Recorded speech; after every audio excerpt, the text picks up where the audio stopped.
Hello မင်္ဂလာပါကျွန်တော်ကအခုကကျွန်တော်တို့เนาะဒီကိုယ့်ရဲ့ smartphone မှာကျွန်တော်တို့ Psiphon VPN ကိုတောက်တဲ့နည်းကိုကျွန်တော်ရှင်းပြပေးသွားမှာဖြစ်ပါတယ်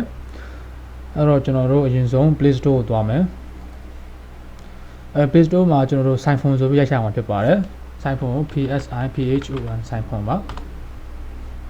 ပြီးကျွန်တော်တို့ဒီမှာ Psiphon Pro ဆိုတာကျွန်တော်တို့တွေ့ပါပြီဒီကောင်ကိုကျွန်တော်တို့ download ဆွဲပြီးတော့ဖွင့်လိုက်ပါမယ်ဒီလိုပေါ်လာရင်ကျွန်တော်တို့ start ကိုနှိပ်ပြီးတော့ကျွန်တော်တို့စပြီးတော့ချိတ်လို့ရပါပြီ VPN ကို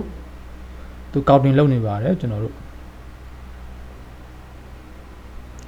ကိုယ့်ရဲ့ line ရတယ်ကောင်းတယ်ဆိုရင်ခဏလေးနဲ့ကျွန်တော်တို့ချိတ်သွားပါလိုက်မယ်ပြီးတော့ auto သူကိုယ့်ရဲ့ location ကို IP ကိုရှာပေးတဲ့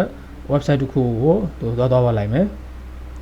ပြီးတဲ့အခါမှာကျွန်တော်တို့ဒီလိုမျိုးလက်ရှိကိုယ့်ရဲ့ IP ကိုပြတဲ့ကျွန်တော်တို့เนาะ website လေးပေါ်လာပြီးတော့ဒီမှာကိုယ့်ရဲ့ location ကိုကြည့်လို့ရပါတယ်